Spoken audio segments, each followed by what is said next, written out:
A ver, hemos llamado esta conferencia ¿Quién teme al voto judicial? Y es una pregunta importante. ¿Quién le teme?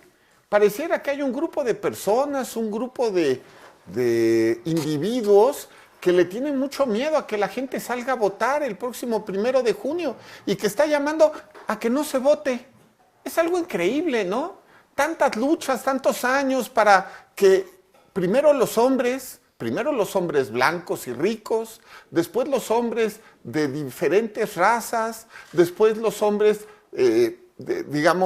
no solo de diferentes razas, sino de diferentes circunstancias distintas, pudieran ejercer sus votos, y después finalmente las mujeres pudieran votar. Y ahora hay un grupo de personas que repudian este derecho histórico.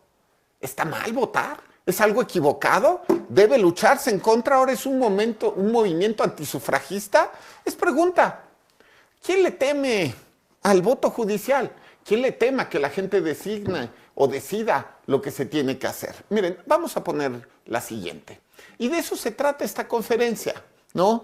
Es justamente, ¿es buena idea o es razonable? Fíjense lo que estoy diciendo. La palabra es razonable, no sentimental. No, es que yo voté por tal partido y tal partido está en contra de la reforma judicial. No, es que en mi casa mi papá tiene un amigo que es de tal partido. No, vamos a hacernos preguntas racionales. ¿De verdad es buena idea que la gente no salga a votar el 1 de junio? ¿Es algo correcto? ¿Es razonable? ¿Es bueno? A ver, quizá no se han dado cuenta, pero la Constitución ya cambió. Hoy día los jueces se eligen por votación popular y la decisión del voto está en ustedes, efectivamente. Pueden salir o no a votar, aunque la Constitución dice que el voto es obligatorio, pero bueno, tampoco es que exista una sanción muy grave al respecto. A ver, más allá de eso, la pregunta que me hago es, ¿quién quiere que tome la decisión de quién va a ser el juez? ¿Ustedes saliendo a votar o quieren que sean otras personas? ¿Quién quiere que tome la decisión? Porque ya cambió la Constitución, ya no están peleando contra el sistema, no están peleando contra la Constitución. Lo que van a decidir ustedes si salen o no a votar el 1 de junio es ¿quién va a tomar la decisión? ¿Ustedes u otras personas? Eso es el tema, justamente, ¿de acuerdo? Y lo hemos visto. Hay un grupo de políticos que no quiere que haya votación el 1 de junio. ¿Y están pensando en la gente o en sus propios intereses? ¿Están pensando en el derecho al voto histórico o en los derechos de su partido? Yo tengo muchos años de tratar con políticos y por eso quiero tanto a mi gato. Tengo un gato precioso, por cierto. A ver, ¿de verdad vamos a dejar las urnas vacías? Y que sea otro, llamémoslo el sistema o lo que quieran, el que decida quiénes van a ser los jueces por primera vez en la vida.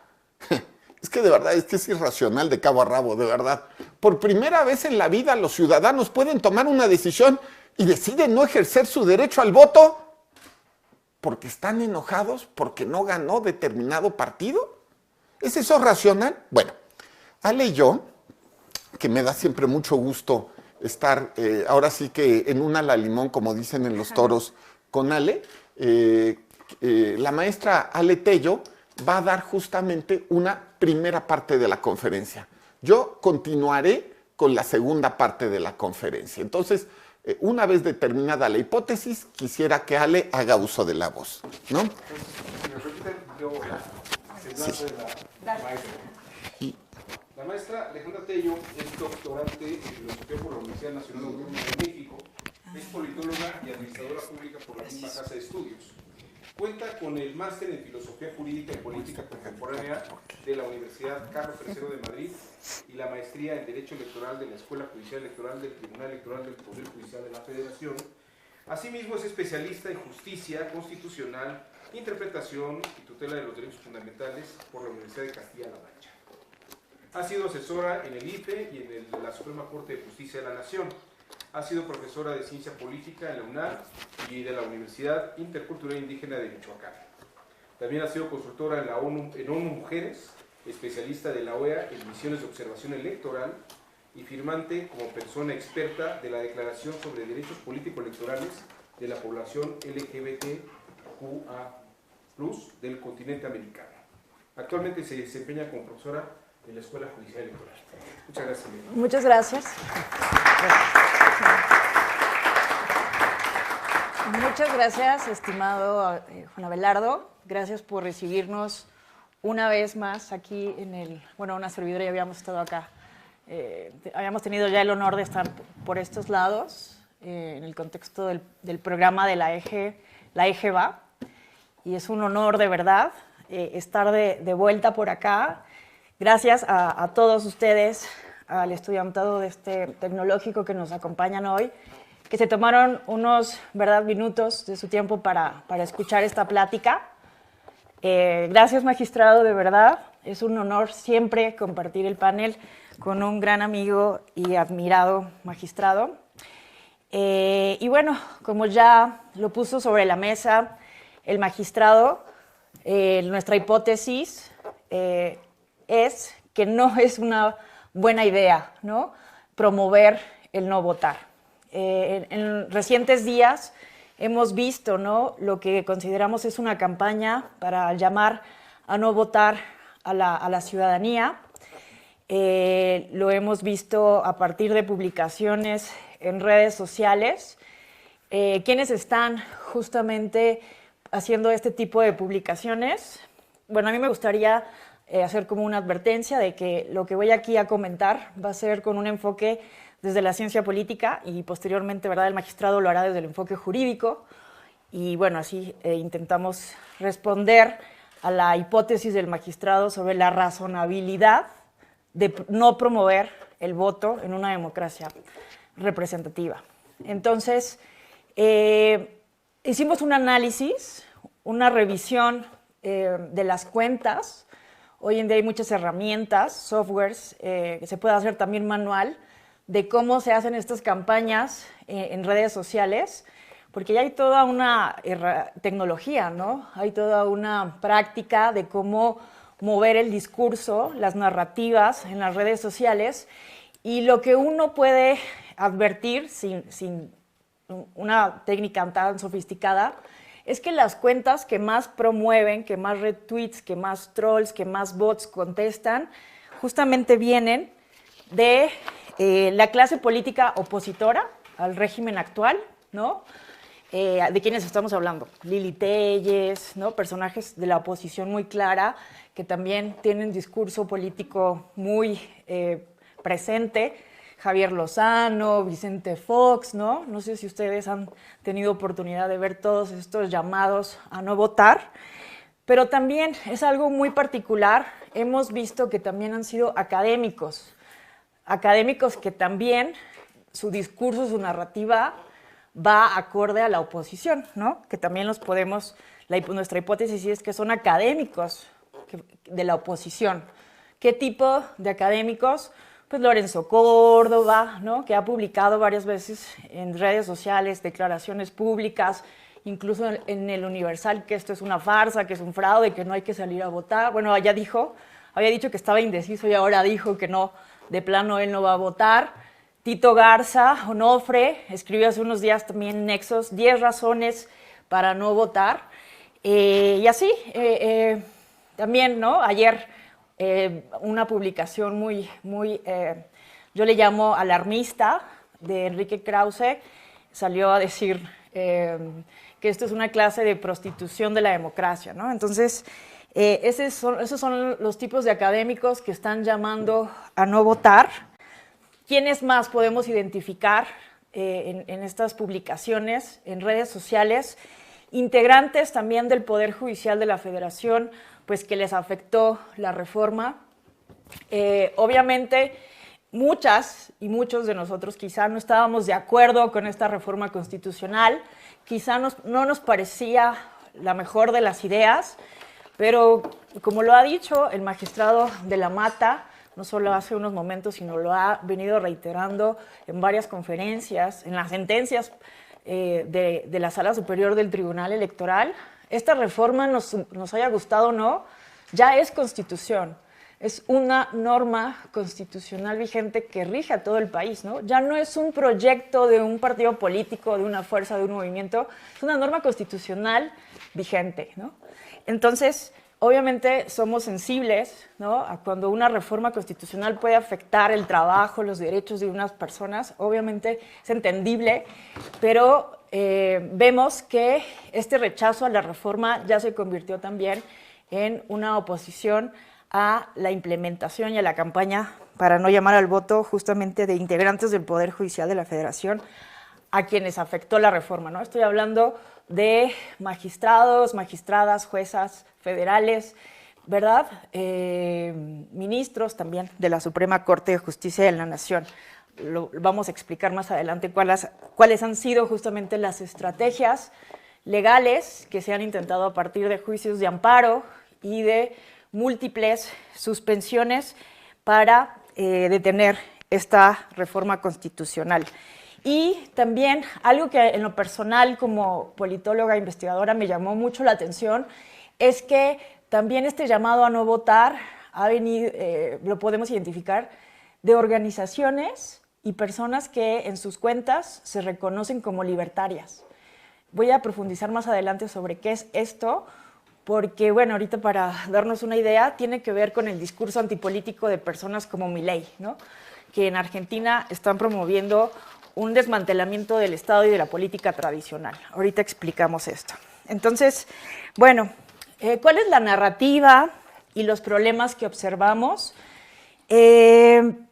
Bueno, como mencionábamos, quienes se oponen quienes históricamente, bueno, desde que se puso la iniciativa se han opuesto a la reforma, pero que hoy siguen rechazándola a pesar de que es una norma constitucional vigente, han creado esta campaña, esta narrativa de desprestigio a las propias autoridades electorales, ¿no? Sabemos que la crítica a las autoridades siempre va a ser obviamente algo deseable en una democracia constitucional, pero el tipo de crítica o cuestionamiento que hacen estos actores que están en contra de salir a votar es lo que en la academia se llama reacciones extraordinarias. Hay reacciones ordinarias y reacciones extraordinarias a las determinaciones de las autoridades de los tribunales constitucionales. Y lo que venimos observando es que este tipo de reacciones son campañas de desprestigio a las propias autoridades a partir de cuestionar pues, la propia legalidad, la propia competencia de las propias autoridades electorales. Y se ha generado, bueno, lo he llamado, es un problema que a mí me interesa mucho desde el punto de vista académico, el problema de la desconfianza hacia las propias autoridades electorales, porque no es algo novedoso. Pareciera que esta desconfianza es algo de hoy y de este proceso electoral. Lo cierto es que es histórica, lo que yo llamo como sembrar la semilla de la desconfianza.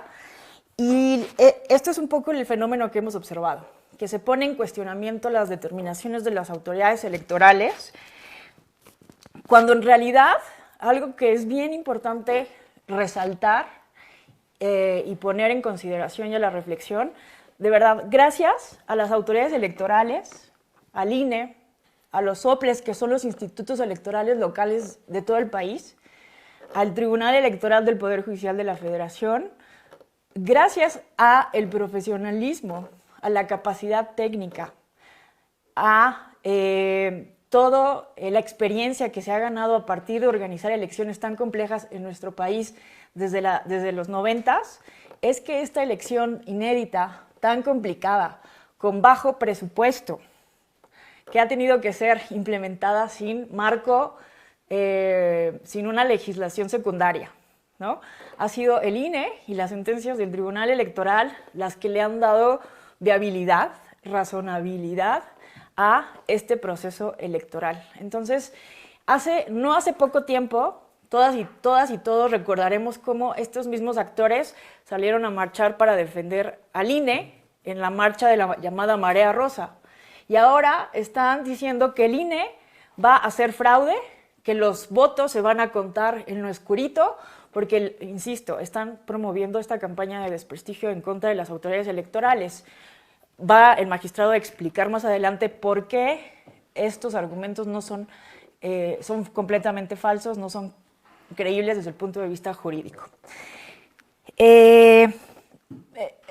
Una opinión, ¿no?, personal que quiero aquí poner sobre la mesa es que es una actitud un poco soberbia el hecho de que algunos exconsejeros, como el propio exconsejero Lorenzo Córdoba, piense que como él ya no es el consejero presidente del el INE ya no puede operar sin él. Como si el INE fuera solamente la presidencia del órgano y además haciendo menos a todo el cuerpo técnico, todo el servicio profesional electoral. En el país hay 300 consejos distritales, que ellos serán los consejeros y consejeras ciudadanas de los consejos distritales quienes contarán el voto, minimizando la labor de todos estos profesionales electorales. Pero ¿cuál es el problema de todo esto?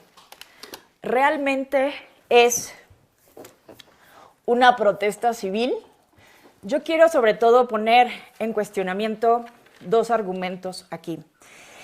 El primer argumento que yo quiero poner en cuestionamiento y a la discusión con ustedes es que quienes centralmente se argumenta que no van a salir a votar porque no quieren legitimar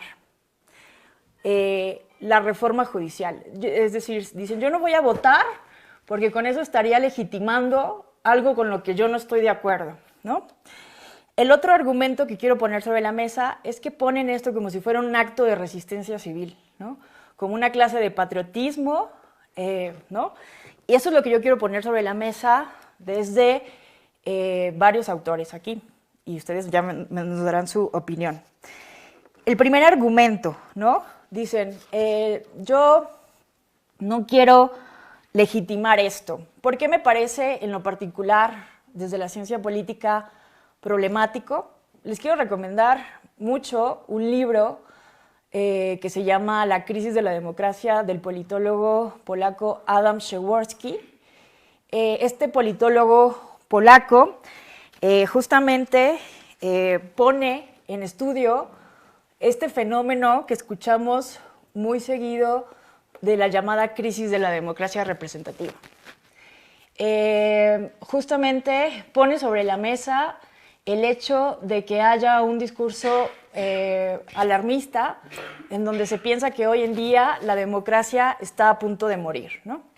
Obviamente, desde la ciencia política siempre es un problema muy preocupante el hecho de que una democracia pueda desaparecer o pueda morir, ¿no? Evidentemente es un tema que nos debe preocupar a todos, pero justamente recomiendo este libro porque el autor pone las cosas en su justa dimensión sin caer en un alarmismo o en un extremismo, lo que vemos en el discurso público aquí en México de la llamada muerte, ¿no?, de la democracia, la muerte de la república, como hace unos momentos comentaba.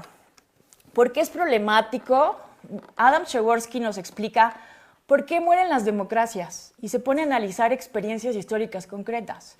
Desde la caída de la República de Weimar, después de la Primera Guerra Mundial en Alemania, después de que los nazis toman el poder y Hitler, por ejemplo, en Chile, con Salvador Allende, después de que la oposición hace un golpe de Estado, y así, otros ejemplos va poniendo sobre la mesa. ¿Por qué caen las democracias? Y una de las cuestiones más importantes es porque no superan la alternancia política. Las oposiciones, quienes en un momento son gobierno, no toleran el proyecto político que gana en un momento dado. Entonces, para que la democracia pueda sobrevivir, es importante que el conflicto se pueda justamente trasladar al ámbito institucional, ¿no? Entonces, algo muy importante que nos explica Adam Przeworski es el valor de la democracia, el valor de los procesos electorales, el valor del voto. He visto muchos comentarios justamente de esta campaña que llama a no votar, se cuestiona que se afirme que la democracia puede minimizarse a ejercer el derecho al voto. Evidentemente estamos de acuerdo en que la democracia no se reduce simplemente al día de la elección. La democracia es mucho más que eso, pero tampoco hay que minimizar la importancia del voto. Como aquí lo puso el magistrado Felipe de la Mata, votar ha sido una cuestión de sangre, de movimientos, de lucha. Al principio solo votaban los ricos, quienes pagaban impuestos, hombres blancos. Ha sido una lucha realmente histórica. El hecho de que tengamos la posibilidad de emitir nuestra voluntad a través del voto no es un acto menor. Y entonces, lo que nos dice Przeworski, ¿por qué él adopta una definición mínima de democracia? La democracia es justamente el régimen político que nos permite dirimir las diferencias por el canal institucional. Cuando la oposición rechaza el camino institucional para llamar al voto, para buscar una mayoría que cambie el proyecto político, estamos ahí siendo desleales a la propia democracia, de acuerdo con esta postura teórica. Entonces, de alguna manera, lo que estamos viendo entre líneas es que la oposición, que no quiere legitimar la reforma judicial porque no están de acuerdo con ella, en el fondo lo que están afirmando es que no están de acuerdo, es una negación radical y total de un proyecto político que no comparten. Es una postura antipluralista que niega al adversario político que debe existir siempre en una democracia. Por eso es problemático. Y el segundo punto que quiero yo poner aquí sobre la mesa es que se habla de una cuestión de conciencia, de una objeción de conciencia. Es algo que también hemos analizado mucho en la narrativa de esta campaña para no salir a votar.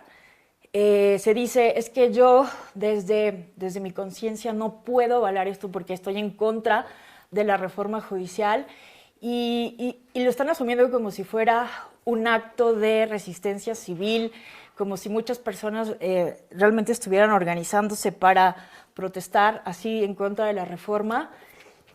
Y esto es problemático. Aquí les recomiendo un ensayo que me pareció maravilloso y que fue casualidad, porque yo iba a una comisión del tribunal, a una entidad federativa en el avión, y me llevé un libro que agarré así de Hannah Arendt, de mi mini biblioteca personal, y justamente lo abro y viene un ensayo que se llama Desobediencia Civil, que les recomiendo mucho leer, porque justamente Hannah Arendt se pregunta qué es realmente la desobediencia civil.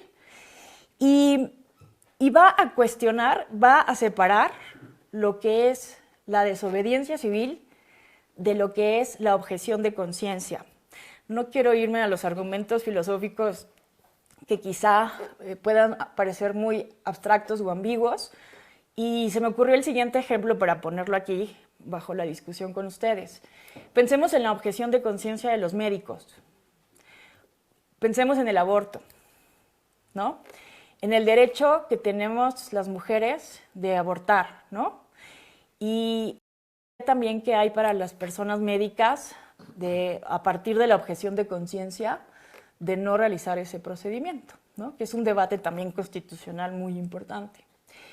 Pero un poco para equiparar lo que explica Hannah Arendt de por qué no es posible equiparar la objeción de conciencia con la desobediencia cívica, imagínense que los doctores que desde su conciencia individual, desde su moral privada, no creen en el aborto y a partir de esa creencia moral individual pretenden decir que es una protesta cívica el hecho de no realizar el aborto en contra de los derechos constitucionales de las mujeres. No sé si me explico. Es decir, las personas que están diciendo es que esto es una conciencia individual porque no quiero salir a votar y lo quieren poner como si fuera una protesta civil, en realidad nos dice Hannah Arendt, es un subjetivismo y un rechazo individual, muy legítimo, pero individual, ¿no? Desde la moral individual. Es muy diferente ser un buen hombre o una buena mujer que una buena ciudadana o un buen ciudadano. ¿Qué quiero decir con esto? Hay una gran diferencia entre la moral individual y la ética pública, ¿no? Maquiavelo dice, prefiero salvar a mi patria que mi propia alma, ¿no? Y esto también tiene que ver con lo que llama Max Weber la diferencia entre la ética de la responsabilidad y la ética de la convicción. No es lo mismo la ética individual, ¿no? La convicción personal que tiene el doctor de no realizar un aborto, que la ética de la responsabilidad social de realizar el aborto a la mujer porque tiene un derecho constitucional sagrado. Entonces, creo que es bien importante separar en ese sentido la conciencia, la objeción de conciencia que pudiera tener cualquier ciudadano de no votar porque rechaza la reforma judicial, a afirmar que es una protesta o una desobediencia civil de carácter colectivo. No sé si se alcanza a ver la gran diferencia que hay. Entonces, yo en lo personal respeto, obviamente, la decisión que tome todo ciudadano o ciudadana de salir o no a votar. Creo que es legítimo que cada quien tome su decisión, pero hay una distancia enorme entre poner esto como un acto de rebeldía social y de patriotismo, porque de verdad que hay una distancia enorme.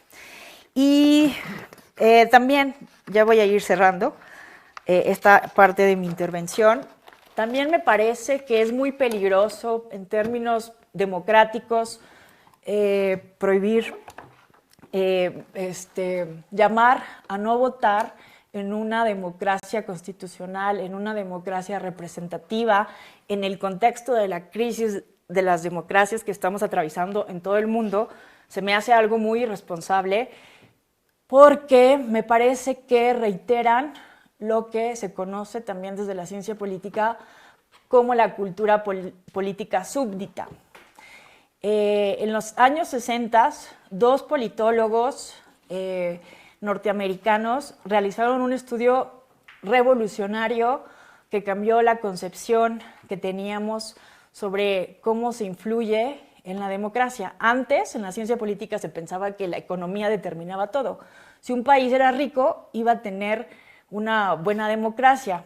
En los 60 sacan este estudio que se llama La cultura cívica, Almond y Verba. Hacen un estudio de 5 países, de Italia, de Alemania, de Estados Unidos, de Inglaterra y de México. Hacen una encuesta a sus ciudadanos para saber qué percepciones, qué valoraciones, qué juicios, qué emociones tienen estos ciudadanos hacia su cultura política. Y lo que identifican es algo muy interesante, que la cultura política determina la estabilidad de las democracias. Es muy importante la cultura política para que las democracias puedan sobrevivir o puedan morir. Identificaron que en países como Inglaterra o como en Estados Unidos hay una cultura política democrática, mucho más participativa. Los ciudadanos, por alguna razón, ¿no? Que, por ejemplo, Alexis de Tocqueville dejó en este libro muy interesante, La democracia en América. En Estados Unidos, pues se organizan mucho en asociaciones de carácter civil para cambiar las cosas, ¿no? Eso lo identificaron muy claramente estos autores. También en Inglaterra, en Italia y en Alemania, que venían saliendo de la Segunda Guerra Mundial, encontraron una cultura política súbdita, donde los ciudadanos no tenían ganas de participar y de influir en sus asuntos públicos porque venían de la Segunda Guerra Mundial, ¿no? Estaban apenas tratando de regresar a la democracia. Y en México encontraron una cultura política parroquial, donde los ciudadanos no conocían casi absolutamente nada de su sistema político, no tenían el interés de participar ni influían de ninguna manera en los asuntos públicos. Con el paso del tiempo, los investigadores científicos sociales han identificado que en México la cultura política ha ido avanzando y hoy tenemos una cultura política mucho más participativa, mucho más democrática, pero seguimos teniendo esta cultura política súbdita. ¿Qué significa la cultura política súbdita? Que las personas conocen el sistema político pero solo como sujetos pasivos, sin sentirse capaces de influir. Y esto es lo peligroso del discurso de las campañas que llaman a no votar, porque nos están poniendo como sujetos pasivos de los asuntos públicos, cuando lo que tenemos que fomentar en una democracia representativa es la acción política, el actuar, el buscar por los caminos institucionales, hacer mayoría para hacer políticas públicas, cambiar las leyes, y si no nos gustan los proyectos políticos vigentes, poder cambiarlos, pero por los canales institucionales. Entonces, eso es, desde una perspectiva desde este marco teórico lo preocupante de salir a llamar a la ciudadanía a no votar, porque estamos reiterando el hecho de que los ciudadanos no podemos hacer nada con nuestro voto, porque eso es lo que se está diciendo. Es que ya está todo cantado en el proceso electoral, entonces no vale la pena que salgamos, porque no va a valer de nada. Y esa es la cultura política que debemos de transformar.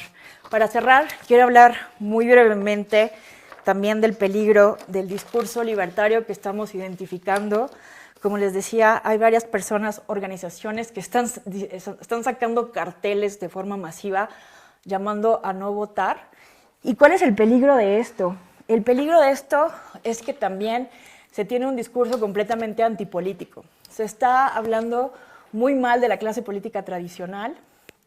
Se está diciendo que los políticos nunca van a resolver los problemas. Se está diciendo que el Estado es ineficiente, que tiene una burocracia enorme. Obviamente llama la atención este tipo de discurso porque en el fondo sabemos que hay muchos problemas, ¿no?, en los gobiernos, que la política y las democracias son complejas. Pero el problema es que nos podemos llegar a lo que está pasando ahora en Argentina, que este tipo de discursos pueden ser muy atractivos para personas que están desencantadas con el sistema y buscar soluciones antisistema que al final están desmantelando el Estado. ¿Y cuáles son las consecuencias de esto? Pues que se deja sin protección a los derechos político, económicos, sociales y culturales y también los derechos humanos de las ciudadanías de una democracia constitucional. Entonces, pues bueno, esos eran los puntos que yo quería poner aquí sobre la mesa. Muchas gracias por su atención. Ahora pues, le cederé el uso de la voz al magistrado de la Mata para que pase a explicar las consideraciones jurídicas. Muchas gracias. Gracias, querida Ale. Sí. Ya, se quedó el... Perdón, tengo que ponerme este chicharito, o no sé cómo se llame, pero a veces he oído que le dicen chicharito. A ver, vamos a hablar de los argumentos. Repito, esto es racional, no sentimental. Oigan, es que yo soy de tal partido y estamos todos en contra. Pues eso es sentimental o es un criterio político, pero vamos a tratar de ser racionales, ¿de acuerdo? ¿Cómo se ha intentado detener la elección y qué argumentos se han dado? Bueno, a ver, los primeros. ¿Cómo se ha tratado de detener la elección? Me parece, para que veamos cómo sí se trata de una serie de actos continuados por personas que o están en contra de la reforma judicial o han sido afectados por la reforma. Es decir, no se trata de un grupo de ciudadanos que de repente se les ocurrió la idea del no ejercicio del voto ciudadano. No, estamos ante un grupo de personas que han hecho lo suyo para tratar de evitar que haya elección. Lo que pasa es que pues no han podido hasta ahora. A ver, primer argumento, que es, el tema empezó al menos cuando comenzaron de repente los jueces de distrito. Yo no sé de qué semestre son ustedes, pero si ya están por ahí, ¿de qué semestre son más o menos? Todos son segundo, cuarto y sexto. Ah, perfecto. Segundo, cuarto y sexto. Sobre todo los de sexto a lo mejor ya saben un poco de amparo. Ok. Hay pocas cosas que te deben quedar claras en la vida, pero en una de esas también los de segundo, porque es algo súper sencillo. Les voy a decir algo que deben recordar. El amparo no procede en materia electoral. Nunca ha procedido. Nunca. ¿Sí se fijaron que dije? Nunca, nunca, jamás ha procedido. ¿De acuerdo? Y de repente, jueces de distrito, expertos en materia de amparo, empiezan a otorgar suspensiones de amparo en materia específicamente electoral, pero espérense, para beneficiarse ellos mismos. Porque lo que estaban haciendo era otorgar suspensiones para detener la reforma judicial que a ellos les beneficiaba, les perjudicaba, y por lo tanto sus amparos les beneficiaban. Espérense, todavía peor, porque seguramente estos jueces de amparo estaban pensando que los iban a confirmar los magistrados de sus colegiados. Colegiados que, por cierto, también están integrados por jueces que se veían perjudicados por la reforma. Perdón, ¿esos son jueces independientes? ¿Esos son jueces éticos? Es que, por favor, díganmelo. Ay, este chicharito, O sea, se me cae y se me cae. Voy a tratar de hacer lo que se pueda hasta donde se pueda. A ver, creo que ya quedó. A ver, si se vuelve a quedar les doy lata, si no, no. Va. ¿Esos son jueces éticos? ¿Esos son jueces que hacen lo correcto? No, estaban queriendo salvar su pellejo, así de claro, perdón que lo diga. Y ellos saben además que era ilegal lo que estaban haciendo y también saben por qué es así, que estaban cometiendo varios delitos. Y después, pues el tribunal lo que hace es decir lo que dice la Constitución. Léanla, artículo 105 de la Constitución. ¿Qué dice? La máxima autoridad jurisdiccional en la materia, salvo por cuanto hace al, 99 de la Constitución, que dice, la máxima autoridad en la materia es el Tribunal Electoral, con excepción del artículo 105 de la Constitución, que son las acciones de inconstitucionalidad, y que en eso ni al caso, ¿me doy? Porque no eran acciones de inconstitucionalidad. ¿Qué decía? ¿Qué dice la Constitución? La máxima autoridad en materia electoral es el Tribunal Electoral. Sí, ellos lo sabían, porque son peritos en la materia. Pero estaban, perdón otra vez y lo subrayo, tratando de salvar, pues dicen que sus traseros, creo que sería lo correcto, ¿verdad? Miren, es una tristeza, porque demostraron la razón por la cual los corrían, porque no tenían un solo argumento válido, y ellos lo saben. Por lo menos esos que otorgaron esas suspensiones lo saben. Ahora, después esto, ¿de acuerdo? Generó, pues, que el tribunal terminaba diciendo, nosotros somos la máxima autoridad jurisdiccional en la materia, y después repasamos lo que dice el artículo 41 de la Constitución, que dice expresamente, por favor, búsquenla, si lo tienen a mano, no estoy mintiendo, chéquenlo, es un artículo muy largo, pero dice con claridad, no hay suspensión en materia electoral. Es que no la hay, es lo que dice la Constitución, puede no gustarnos, pero es lo que dice la Constitución, no existe la suspensión electoral. Bueno, a ver, soy juez de amparo, decidí que ahora me gusta mucho el electoral para salvarme el pellejo, ¿de acuerdo? Y después de eso, pues tendría yo que aplicar las reglas electorales, ¿están de acuerdo? 41 de la Constitución, no hay suspensión en materia electoral. Me vale, yo otorgo la suspensión. Pues nosotros lo único que dijimos fue decir, 1, el tribunal es la máxima autoridad en la materia. 2, no hay suspensión en materia electoral, lo que dice la Constitución textual. Lamentablemente esto hizo enojar a los mismos jueces de amparo que yo creo que dijeron, vamos a conseguir que ahora entre nosotros, como si fuera un club de la mafia, nos defendamos entre nosotros y hagamos valer nuestras ideas.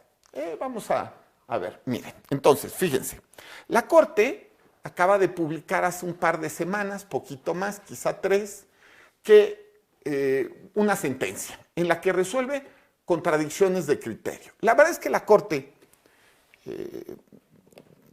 no quiero ser duro con la Corte, pero la Corte está excediendo sus competencias en varias cuestiones al respecto. La Corte sabe perfectamente que no puede haber contradicciones de criterios entre juicios de amparo y materia electoral.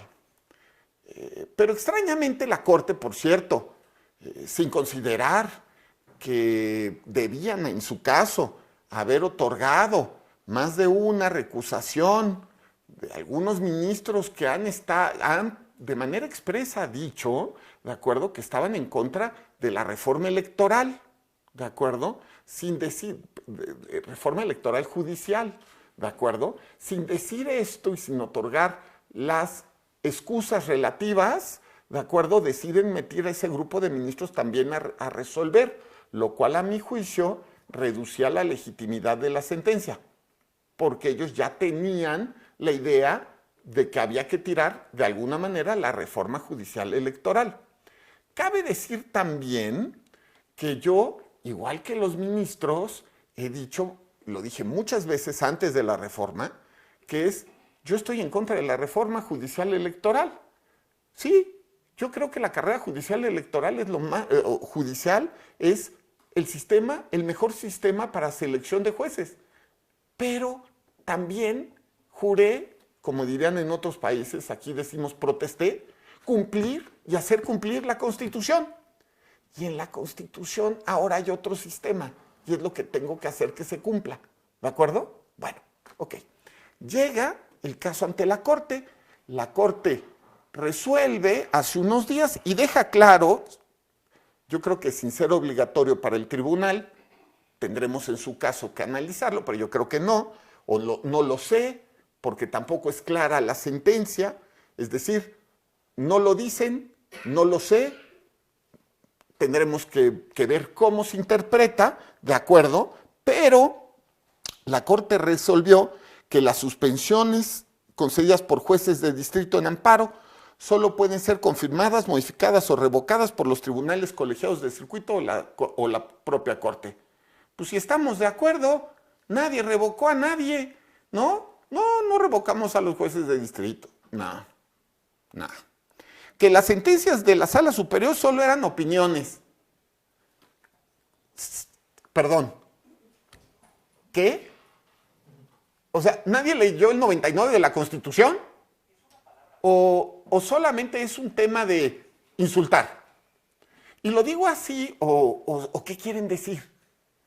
Que los resultados a partir del 2 de junio pueden ser impugnados por vía de amparo y nuestras sentencias no prevalecen al amparo, que se pueden otorgar suspensiones respecto de los actos del INE a partir de la elección. No, es que me surgen de verdad muchas dudas, ¿no?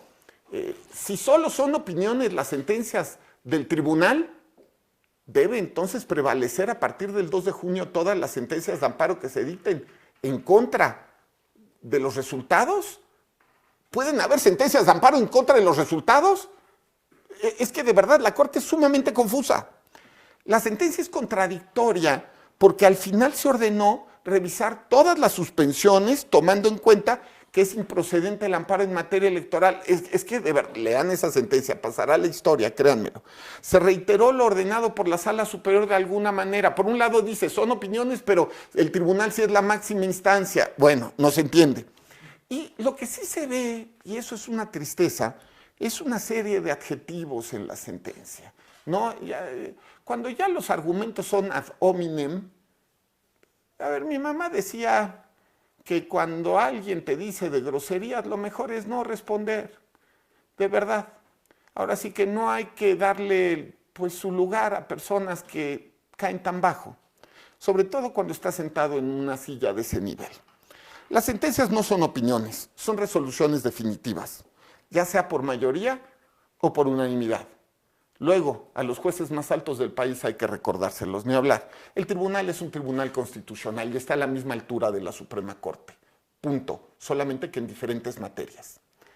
Vamos a seguir.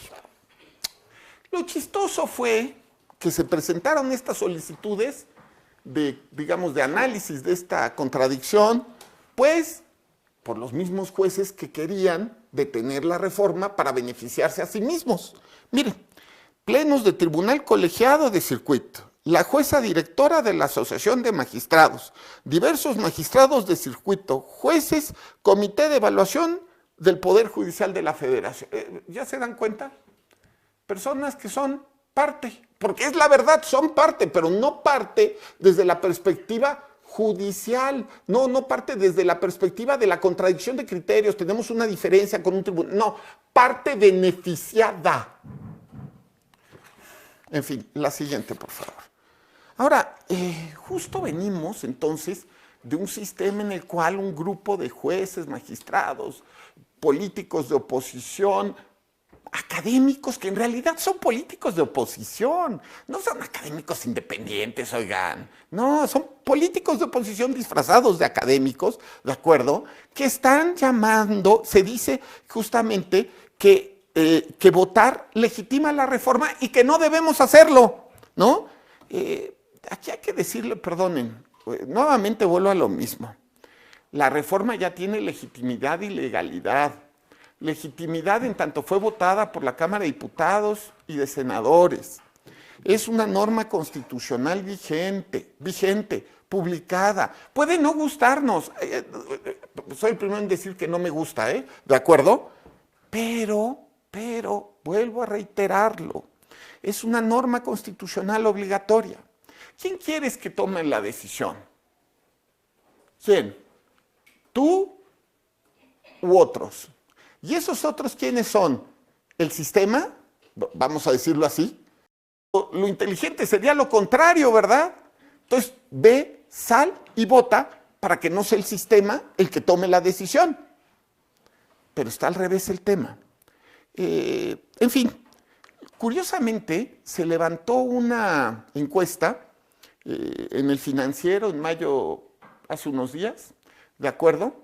Y también quedó claro que la mayor parte de los mexicanos, aunque nosotros no coincidamos con ellos, están a favor de la reforma judicial, de la reforma constitucional y de elección que se llevará a cabo el 1 de junio. La siguiente, por favor. Ahora, se ha dicho que la elección ya está cantada y que ganarán las candidaturas del partido en el poder. Es que el partido en el poder no tiene candidaturas. A ver, es no entender el sistema. Diversidad de candidaturas de los 3 poderes son las que se presentaron justamente, ¿de acuerdo? Con gran experiencia y trayectoria. De hecho, los comités de evaluación del Poder Ejecutivo, del Legislativo y hasta donde se dejó el del Poder Judicial, presentaron pues una serie de candidaturas, se evaluaron. El Comité del Poder Judicial luego cerró las puertas. Tuvimos que, digamos, darle viabilidad a la Constitución para que pudiera haber también candidaturas del Poder Judicial. Se hizo hace unas semanas un análisis, repito, es que todos son chismes, ¿de acuerdo? Salvo cuando ya se hace por investigadores. Investigadores serios, ¿de acuerdo?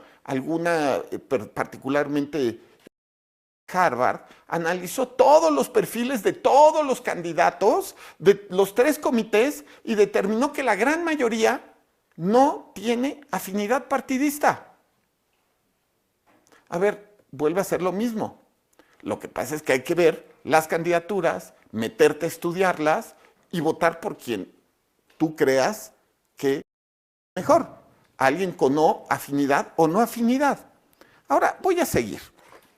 Es complicado votar, sí. Tenemos que repensar la reforma judicial. Esta no es una reforma perfecta.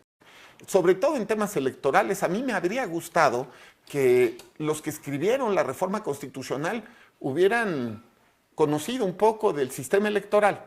Se nota claramente que les faltaba conocimientos electorales.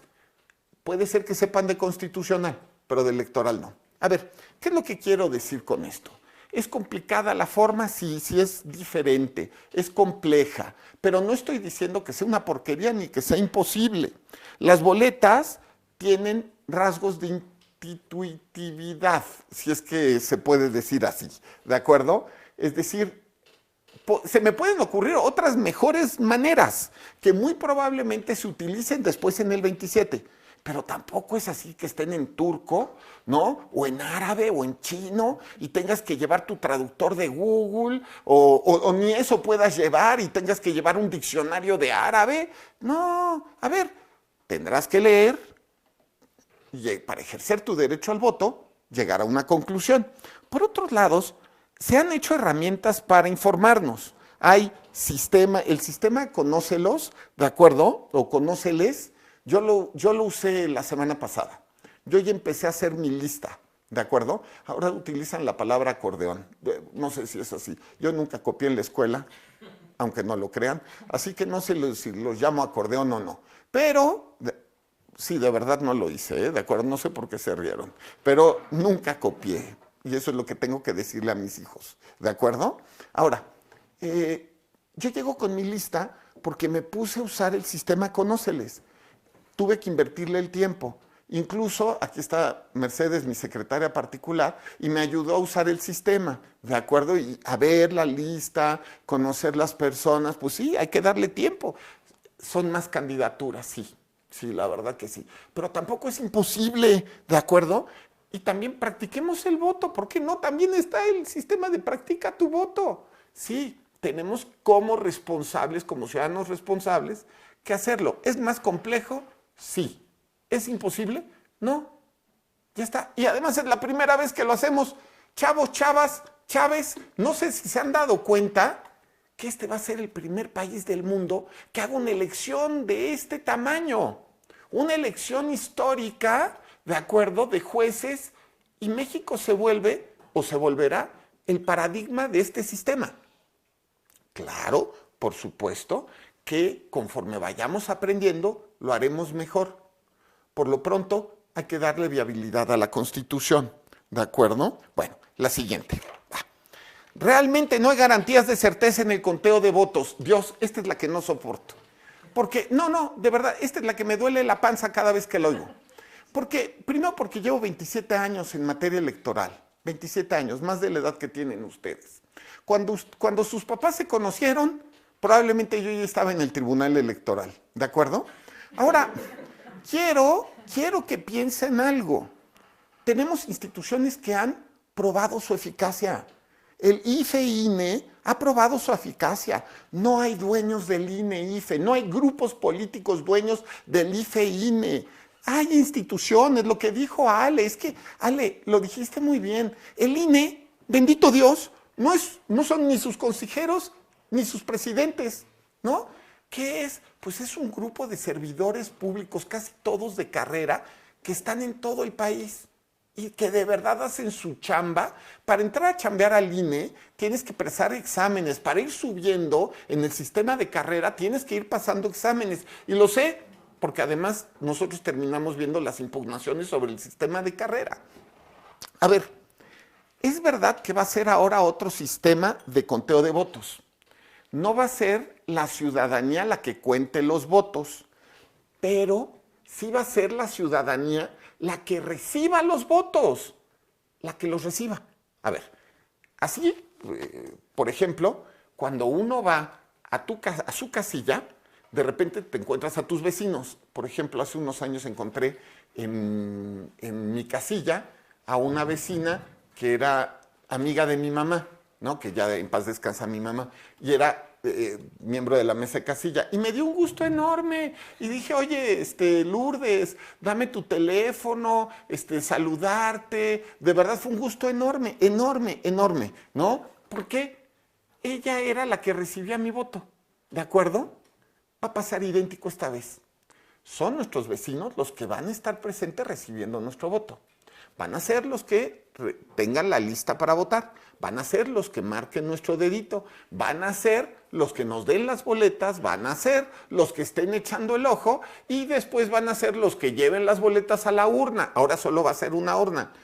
Es verdad que no se van a contar los boletos las boletas en la casilla, pero esto no es por una razón irracional o porque se quiera hacer un fraude masivo. No, es por una razón circunstancial. A ver, el sistema de personas, de ciudadanos, de acuerdo, que cuentan votos funciona pues, con boletas normales. ¿Cuántos votos tiene una boleta normalmente? Digan ustedes, ya han votado. 1, exacto. Ahora vamos a tener boletas incluso con 9 votos. Con 9 votos. ¿De acuerdo? O sea, vamos a tener 9 votos a contar. Si los ciudadanos, a ver, se tiene la idea que para hacer el cómputo total de boletas federales y locales pueden pasar entre 10 y 12 días en total. ¿Por qué? Porque son muchísimas boletas y complejas. De alguna manera, vamos a decirlo, leer la boleta va a ser un poco como cuando estás en los juegos de bingo, ¿no? El 13, el 14, el 18, el 21, y vas a tener que llevar una mesa que va a hacer que pase mucho tiempo. A ver, ¿cuántos de ustedes, alguno de ustedes va a ser miembro de mesa directiva de casilla? ¿No? Bueno, ok. ¿Cuántos de ustedes estarían dispuestos a estar 10 días trabajando en este conteo sin salir y sin sueldo? ¿Sí? ¿Los oigo? ¿Nadie? ¿No hay un patriota en este lugar? No, a ver, siempre hay patriotas. Sí, puede ser, pero va a ser bastante más difícil decirle, señor, quédese aquí a vivir 10 días, ¿no? Y haga usted el conteo. A ver, ¿ya se dieron cuenta?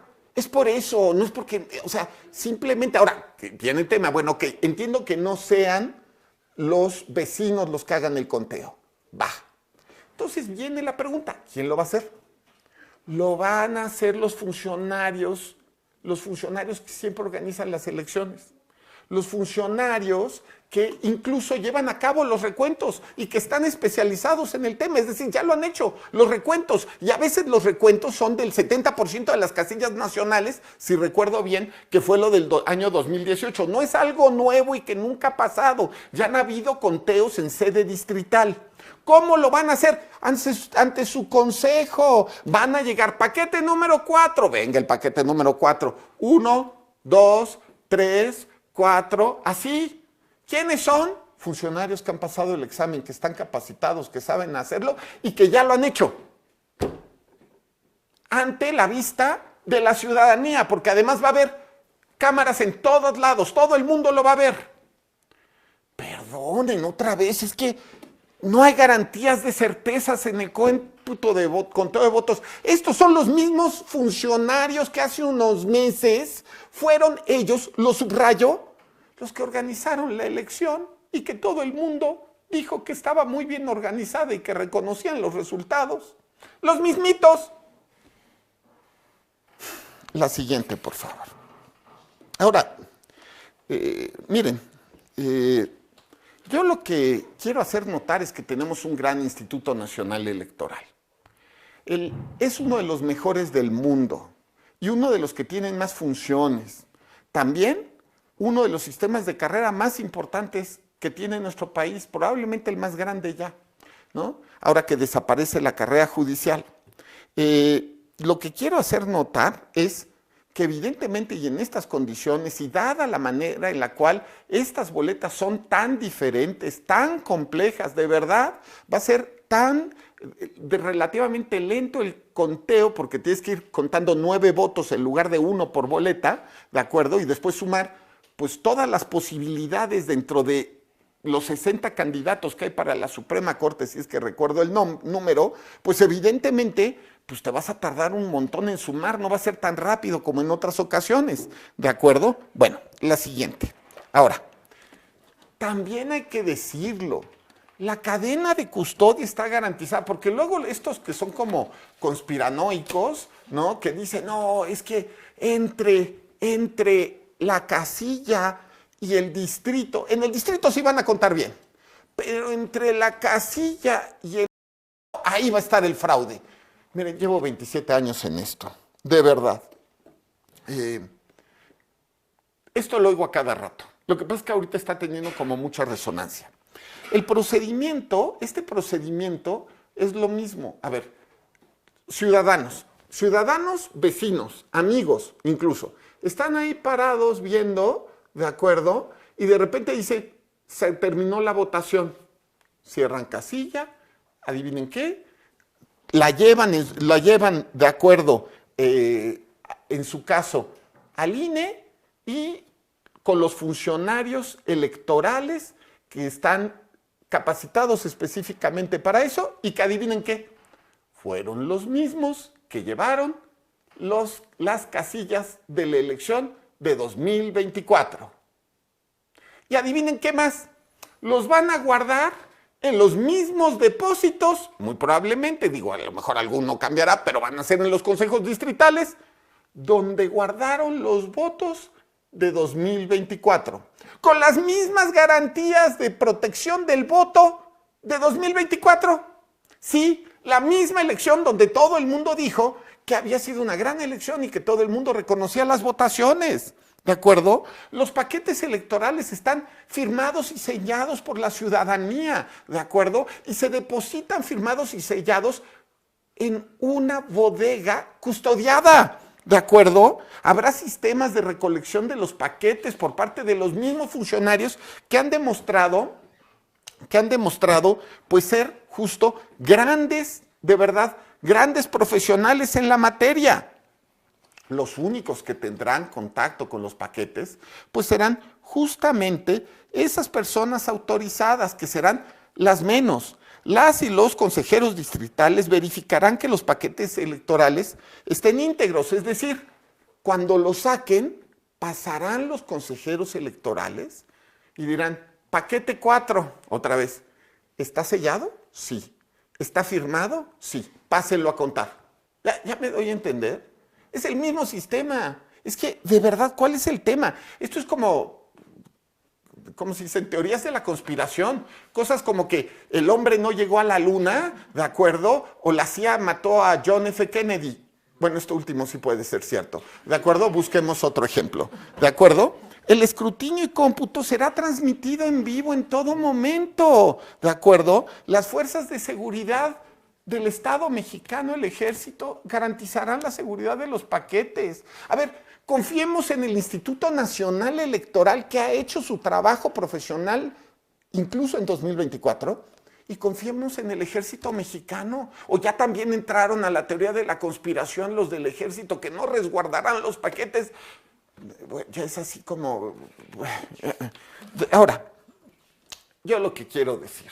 oigo argumentos, eso. La elección está cantada, los resultados. A ver, si está, no lo está, pero si lo estuviera sería por culpa de los que no van a salir a votar. Ustedes, yo, tenemos la decisión. Si no votamos, se lo estamos dejando, yo qué sé, al sistema, yo qué sé, a quiénes, ¿de acuerdo? Eso será otra cuestión. A ver, tenemos que salir a votar para empoderarnos, para saber que la decisión es nuestra y entenderlo, para no dejársela a otras personas. El sistema ya cambió. ¿Ya me va a entender? ¿Quién quieres que vote? ¿Quién quieres que tome la decisión? ¿Tú u otra persona? Es así de claro. No votar no contribuye en nada a la democracia, en nada. ¿Es democrático? ¿No es democrático? Miren, ya esas son palabras. Ya, cuando yo estudié un par de semestres de la licenciatura en filosofía, a mí me aburrió, la verdad. Perdón, Juan Abelardo, perdón, Ale, pero a mí me aburrió, ¿no? Yo le soy sincero, yo soy más práctico, ¿de acuerdo? Ya, en neta. Ya, si es democrático o no, escribimos un libro luego, Juan Abelardo, del tema. El tema es solamente si estás contribuyendo en algo al sistema democrático, si estás haciendo al final del día lo correcto, si estás haciendo lo que constitucionalmente te obliga la Constitución, porque eso sí es muy claro. Ahora, tan simple, quienes tengan más votos ocuparán los cargos, como siempre y en democracia. El abstencionismo abre el paso al control de minorías organizadas, ¿de acuerdo? ¿No queremos que eso pase? Salgamos a votar, salgamos en masa a votar. Esta es la primera vez que tendremos la oportunidad de influir en la decisión de quién ocupa los cargos judiciales. Repito, podemos o no estar de acuerdo, pero va a ser la primera vez. ¿Qué es mejor, vamos a decirlo, que otros decidan o que ustedes decidan? Hay una gran cantidad de candidaturas valiosas, ¿no es verdad? Vamos a decirlo, pesimistas, que en realidad lo que quieren son temas políticos de beneficio a ellos, ¿de acuerdo? Que están diciendo es que todos los candidatos... Pues a ver, las 7,000 y tantas candidaturas, pues yo las leo y de verdad yo sí voy a votar. Y voy a votar entre otras cosas porque conozco a varias de esas personas. Algunos han sido mis profesores, otros mis compañeros, otros son mis alumnos aquí entre nos. Y ¿saben qué? Que confío en ellos. Son personas de bien, muchos de ellos. También creo que es evidente. ¿Qué estamos pensando? O sea, de verdad, conozcamos a nuestras candidaturas, conóceles, porque alguien dice, oiga, pues es que usted está ya medio de tabel, que no lo estoy, pero usted no, entonces por eso conoce tanta gente, pero yo tengo 19, 21, ¿de acuerdo? Y no conozco a nadie. Bueno, utilicemos responsablemente las herramientas que están en la página del INE. Porque al final del día votar contribuye a la formación de cultura política y cívica. Es la primera vez en la historia de la humanidad que hacemos algo de este estilo. Nosotros nos volveremos en el paradigma a seguir. Las campañas que llaman a no votar reiteran la cultura política súbdita. Lo que dice Ale, ¿no? Así, simplemente, en que las personas piensan que no tienen ningún poder para cambiar las cosas. Señores, yo estuve en el año 2000 en el tribunal, estuve en el 97, estuve en el 2018 ¿Y saben qué cambió a México en esas 3 ocasiones? Los chavos no recordarán ni el 2000 ni el 97. ¿Saben qué cambió a México? El voto popular. México sí cambia a través del voto. No dejemos algo tan importante en manos de otros o de unos cuantos. Los llamados a no votar implican una intromisión indebida, ¿no? Incluso, ¿no? Oh, sí, ahorita que oigo tantas cosas y gritos, no nos estamos dando cuenta que de verdad esas personas que dicen no votes, primero no deberían darnos ese consejo, porque lo que nos están diciendo es viola la Constitución. No entiendas que el voto es una obligación. También un derecho, pero una obligación. Se está invirtiendo además una gran cantidad de recursos humanos. Es como desperdiciar lana y económicos, es desperdiciar lana del Estado. Votemos con responsabilidad. La siguiente. Ahora, cierro esta conferencia diciéndoles que yo cuando escucho a los que llaman a no votar, son personas de mi edad, personas que ya han pasado la edad de 50 años, la gran mayoría, o que tienen 5 menos, 6 menos, y que pues probablemente ya vivieron muchas cosas. Personas que quizá están amargadas respecto de vivencias que han tenido. Yo no estoy viendo a masas de jóvenes que estén llamando a esto. Miren, yo sí tengo esperanza en México. Y yo estoy seguro que los jóvenes también tienen esperanza. Sí hay posibilidades de un México mejor. Y es la gente la que tiene que definir cómo va a ser un México mejor. El México en el que yo nací era el México del 2 de octubre, era el México del halconazo, era el México del dedazo, era el México del presidente de la República como el gran factotum. Era el México donde no había libertad de prensa. El México, aunque ustedes no lo crean, donde el papel periódico, el dueño y el único que podía vender el papel periódico era el Estado. Si un periódico se pasaba de lanza, le dejaban de mandar papel periódico. Y la consecuencia de eso era censura. Era el México de la censura, el México de la falta de libertad de expresión. Perdón, cambió México para bien. ¿Y saben gracias a qué? Al voto. Sí hay lugar a la esperanza. Los mexicanos hemos demostrado que votando podemos cambiar a México. Sigamos haciéndolo. Los llamados al pesimismo que se queden en eso, porque son llamados de personas interesadas, políticos de oposición fundamentalmente, o personas interesadas porque les perjudica una reforma judicial. En fin, yo aquí los invito también a que me sigan en redes. Muchas gracias.